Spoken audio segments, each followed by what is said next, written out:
Okay, so we all know that the supply of homes is getting tighter and tighter here in Toronto and the GTA. In fact, it might actually even be tighter than Donald Trump's immigration policies. Too soon? We did end up selling more homes in February this year than last, a whopping 400 more, but it feels incredibly tight and stressful for buyers in this market, as average home prices are up a staggering 200 grand compared to last year. And believe me, no one is waiting to find out how the rest of this year is going to play out, so everyone is trying to buy in as early and as quickly as possible. Now again, as I've stated before in my previous videos, I believe 2017 will be an incredibly strong year for smaller properties, such as condos and townhouses, as freehold and larger properties will continue to become more and more out of reach for all these young and first-time home buyers. So with condos in condo towns, we saw a marked increase of about 350 more transactions than we did last year, which is up 14% overall, which isn't a particularly massive number, but I believe that number will continue to grow and snowball as the year progresses, which means many more people are wanting and willing to buy a condo now, as they've come to accept that that's pretty much all they can afford. So if you want decent appreciation as a homeowner or investor, I would urge you to consider looking at condos and condo townhouses this year. And if you're finding it particularly difficult to qualify for another mortgage or a bigger mortgage, then you should definitely contact me so we can start looking at smaller properties that also have great investment ROI potential, where you don't have to put up as much capital or risk. This way I can help you choose a great unit with strong resale potential and demand in the future, whether you decide to sell or to rent it out. So the story in houses in February wasn't that particularly exciting, except for the fact that we didn't really have a lot more homes to sell.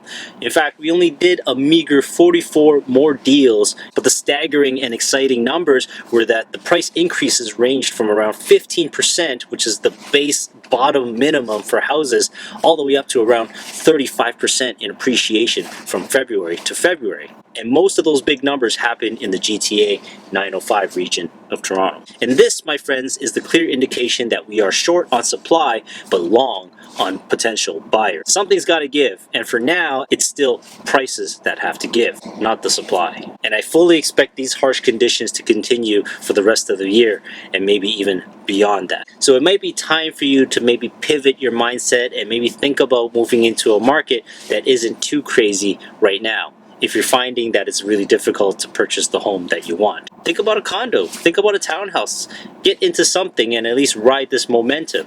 I personally think condos and townhouses will actually pick up even more steam, and that will actually become the more popular and in-demand product for the next little while. You know, go after something a little bit more attainable, maybe a 7 or an 8 instead of a 9 or a 10. You know what I mean? Vancouver is very clearly on a decline ever since they introduced their 15% foreign buyers tax, which is deterring not just international investors, but all buyers altogether from betting on the West Coast city. And we are probably most definitely seeing a spillover effect of people wanting to buy in Toronto because they're definitely more bullish on the long-term fundamentals here instead of Vancouver. Combined with local buyers really feeling the heat here in the 6, buyers are rushing into the market in record numbers because they want to get in before they become completely priced out. So we're finding that they're acting more aggressively, more boldly, and definitely jumping in a lot sooner and earlier than they want to.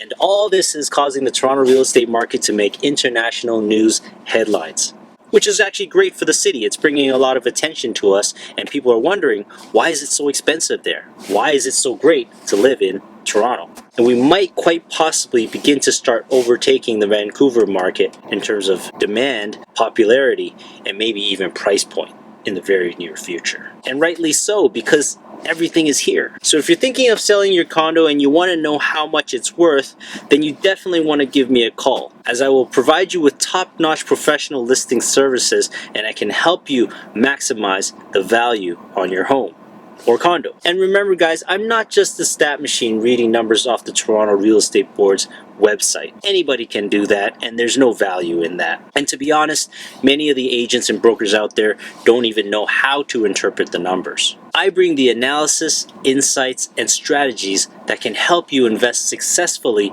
for your future. That is the value that I bring. Give me a call if you want to invest smartly and wisely in these choppy but exciting waters we call the Toronto real estate market. Happy investing, everyone. We'll see you in the next one. Take care. Bye for now.